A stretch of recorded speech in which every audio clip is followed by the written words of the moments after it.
वापस से आप सभी छात्र छात्राओं को एक और वीडियो में स्वागत करते हैं। तो आज का टॉपिक हमारा रहेगा ऊर्जा के स्रोत। इसका मोस्ट वीवीआई जो 2025 के बोर्ड एग्जाम में आपके बोर्ड एग्जाम में पूछे जाने वाले प्रश्न ऊर्जा के स्रोत से आज जितना भी ऑब्जेक्टिव प्रश्न रहेगा वो सारा को आज इस वीडियो में हम लोग कवर करने वाले हैं। तो इससे पहले कि आप सभी को छठ पूजा की हार्दिक शुभकामनाएं एवं बधाई हो। तो चलिए हम लोग छठ को मनाते हुए हम लोगों ने पढ़ाई को भी तंदुरुस्त रखें, ताकि करते हैं वीडियो को कंटिन्यू करने से पहले आप सभी पहला प्रश्न है कि निम्नलिखित में से कौन ऊर्जा का अनवीकरणीय स्रोत है, यानी ऊर्जा के दो अनवीकरणीय स्रोत बताना है। तो बच्चों अनवीकरणीय स्रोत किसे कहते हैं? जिसको हम लोग क्या कर सकते हैं, खत्म हो सकता है, एक निश्चित समय में खत्म हो सकता है। देखिए जैव मात्रा तथा पेट्रोलियम ये हमारा खत्म, जैव मात्रा खत्म नहीं होगा लेकिन पेट्रोलियम भी खत्म हो जाएगा। तो गोबर गैस तथा जैव मात्रा, गोबर गैस भी खत्म नहीं होगा, जब तक गाय जीवित रहेंगे तब तक गोबर गैस रहेंगे। यानी कोयला तथा पेट्रोलियम, यानी कोयला तथा पेट्रोलियम एक समय में आने के बाद कोयला और पेट्रोलियम दोनों खत्म हो जाएंगे, इनमें से कोई नहीं, यानी ऑप्शन सी सही है। तो चलिए अगला प्रश्न हम लोग देखते हैं। 2 नंबर प्रश्न। 2 नंबर प्रश्न बच्चों कह रहा है कि निम्नलिखित में किस धातु से सोलर सेल बनाया जाता है? निम्नलिखित में किस धातु से सोलर सेल बनाया जाता है? तो किस धातु से बनाया जाता है? सिलिकॉन से बनाया जाता है। ऑप्शन डी सही है। चलिए अगला प्रश्न देखते हैं हम लोग। 3 नंबर प्रश्न। 3 नंबर प्रश्न कह रहा है निम्न में से कौन सा ऊर्जा स्रोत और ऊर्जा के व्युत्पन्न नहीं है? तो कौन नहीं है? तो नाभिक ऊर्जा नहीं है। ऑप्शन सी सही है। चलिए बच्चों अगला प्रश्न देखते हैं। अगला प्रश्न कह रहा है जो दहन कर, 4 नंबर प्रश्न कह रहा है, ऑप्शन कह रहा है जो दहन कर उष्मा उत्पन्न करते हैं उसे क्या कहा जाता है? जो दहन कर उष्मा उत्पन्न करता है उसे क्या बोलते हैं बच्चों? तो ईंधन कहते हैं। क्या कहते हैं? ईंधन, यानी ऑप्शन बी सही है। चलिए अगला प्रश्न देखते हैं हम लोग। 5 नंबर। 5 नंबर प्रश्न कह रहा है कि जीवाश्म ईंधन की ऊर्जा का वास्तविक स्रोत क्या है? तो जीवाश्म ईंधन की ऊर्जा का वास्तविक स्रोत क्या है? तो देखिए नाभिकीय वास्तविक नहीं है, चंद्रमा वास्तविक है और सूर्य वास्तविक है, लेकिन कह रहा है कि ऊर्जा का वास्तविक स्रोत है, तो इनमें से कोई नहीं है। ऑप्शन डी सही है। चलिए अगला प्रश्न देखते हैं हम लोग। 6 नंबर। 6 नंबर प्रश्न कह रहा है सौर ऊर्जा को सीधे विद्युत में बदलने वाली युक्ति को कहते हैं। सौर ऊर्जा को सीधे विद्युत में बदलने वाली युक्ति को कहते हैं। तो क्या कहते हैं बच्चों? सौर सेल कहते हैं। तो चलिए अगला प्रश्न देखते हैं हम लोग। 7 नंबर। अनवीकरणीय ऊर्जा है, अनवीकरणीय ऊर्जा है, तो अनवीकरणीय ऊर्जा क्या है बच्चों? तो आप बताइए अनवीकरणीय ऊर्जा क्या है? तो अनवीकरणीय ऊर्जा है कोयला से प्राप्त ऊर्जा। ये क्या है? अनवीकरणीय ऊर्जा है। अनवीकरणीय ऊर्जा हम उसे कहते हैं जो एक निश्चित समय में आकर के क्या हो जाएंगे बच्चों? खत्म हो जाएंगे, उसे अनवीकरणीय ऊर्जा कहते हैं। चलिए अगला प्रश्न हम लोग देखते हैं। 8 नंबर। 8 नंबर प्रश्न क्या कह रहा है कि नरोरा नाभिक विद्युत संयंत्र किस राज्य में स्थित है? तो नरोरा नाभिकीय विद्युत संयंत्र किस राज्य में स्थित है? तो किस राज्य में है? महाराष्ट्र में। ऑप्शन बी सही है। चलिए अगला प्रश्न देखते हैं हम लोग। 9 नंबर। 9 नंबर प्रश्न क्या रहा है बच्चों? पढ़ते हैं हम लोग 9 नंबर। 9 नंबर कह रहा है कि प्राकृतिक में पृथ्वी पर ऊर्जा का मुख्य स्रोत क्या है? क्या कह रहा है कि प्राकृतिक में पृथ्वी पर ऊर्जा का मुख्य स्रोत क्या है? तो क्या है? सूर्य है। ये सूर्य हमारा पृथ्वी पर ऊर्जा का मुख्य स्रोत है। अगला 10 नंबर कह रहा है कि ईंधन है। ईंधन क्या है? तो इनमें से सभी, CNG भी ईंधन है, LPG भी ईंधन है, लकड़ी भी ईंधन है, इनमें से सभी, यानी ऑप्शन डी सही है। अगला प्रश्न 11 नंबर कह रहा है बच्चों। 11 नंबर प्रश्न है कि निम्नलिखित में कौन जीवाश्म ईंधन नहीं है? निम्नलिखित में जीवाश्म ईंधन नहीं है। तो 11 नंबर क्या जगह? तो जीवाश्म ईंधन कौन नहीं है? बायोगैस जीवाश्म ईंधन नहीं है। पेट्रोलियम है, कोयला है, प्राकृतिक है, लेकिन जीवाश्म ईंधन नहीं है। चलिए अगला प्रश्न हम लोग देखते हैं। 12 नंबर प्रश्न को देखते हैं। कह रहा है कि जीवाश्म ईंधन का उदाहरण है। तो जीवाश्म ईंधन का उदाहरण क्या है? तो चलिए इसको हम लोग समझते हैं कि जीवाश्म ईंधन का उदाहरण क्या है। तो बताइए पेट्रोलियम है, पेट्रोलियम है, ईंधन पेट्रोलियम है, कोयला है, इनमें से कोई नहीं, ए बी दोनों। तो बताइए जीवाश्म ईंधन का उदाहरण कौन नहीं है? तो कौन है जीवाश्म उदाहरण कौन है? तो हमारे पास पेट्रोलियम भी है और कोयला भी है। ऑप्शन सी सही है। चलिए अगला प्रश्न 13 नंबर।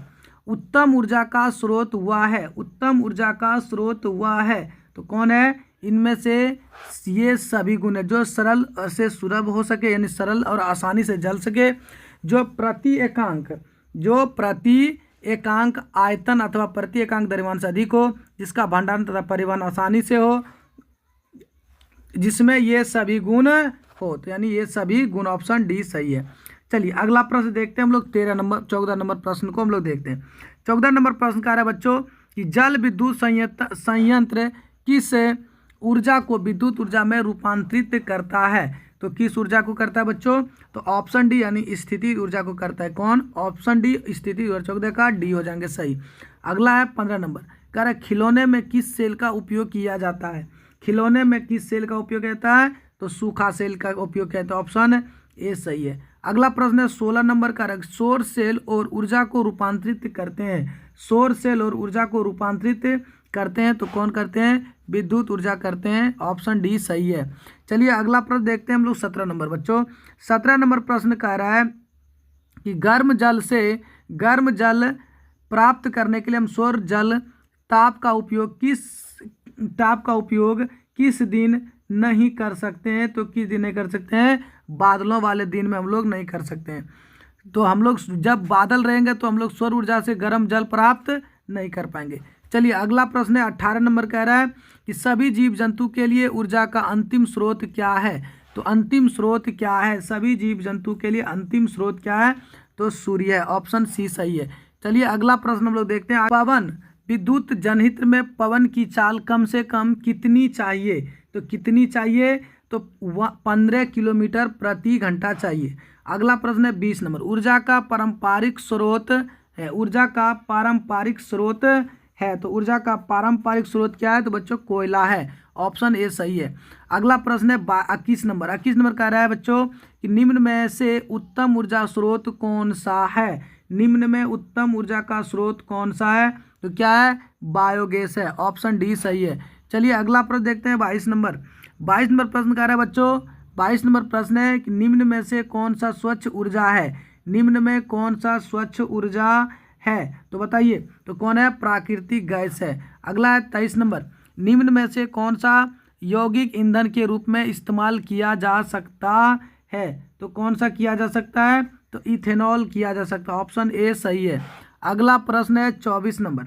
24 नंबर प्रश्न कह रहा है बच्चों कि निम्नलिखित में से कौन सा ऊर्जा का नवीकरणीय स्रोत है। कौन सा है, तो कौन सा है बताइए, तो कौन सा है, जैव मात्रा है। कौन सा बच्चों, जैव मात्रा, ऑप्शन ए सही है। चलिए अगला है 25 नंबर। 25 नंबर का आ रहा है बच्चों, सौर कुकर के लिए कौन सा दर्पण सर्वाधिक उपयुक्त होता है। तो सौर कुकर के लिए कौन सा होता है, तो समतल दर्पण होता है, यानी 25 का कौन हो जाएंगे, ए हो जाएंगे। चलिए अगला प्रश्न देखते हैं 26 का रहा है ऊर्जा का मात्रक होता है। तो ऊर्जा का मात्रक क्या होता है बच्चों, बताइए, ऊर्जा का मात्रक क्या होता है, तो ऊर्जा का मात्रक होता है जूल, ऑप्शन बी सही है।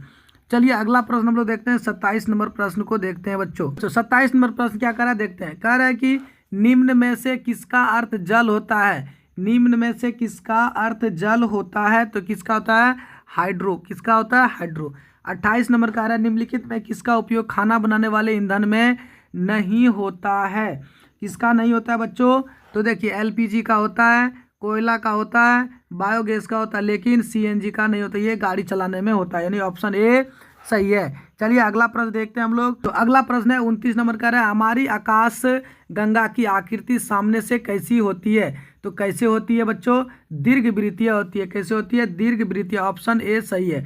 अगला प्रश्न देखते हैं 30 नंबर, कारण नाभिकीय विखंडन को नियंत्रित करने में प्रयुक्त होता है। तो नाभिकीय विखंडन को नियंत्रित करने में प्रयुक्त होती है, तो कौन सी होती है, कैडमियम का छड़। कौन सा होता है, कैडमियम का छड़, यानी 30 का सी सही है।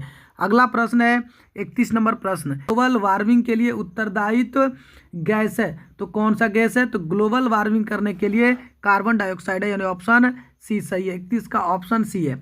अगला प्रश्न है 32 नंबर। 32 नंबर कह रहा है कि जीवाश्म ईंधन की ऊर्जा का वास्तविक स्रोत है।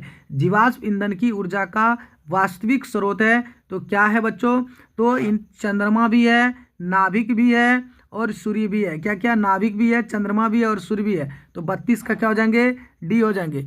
तो आज का आपका अंतिम प्रश्न 33वां प्रश्न हम लोग देखेंगे, जो आपको ऑब्जेक्टिव के तौर पर आपको कमेंट बॉक्स में जवाब देना है बच्चों।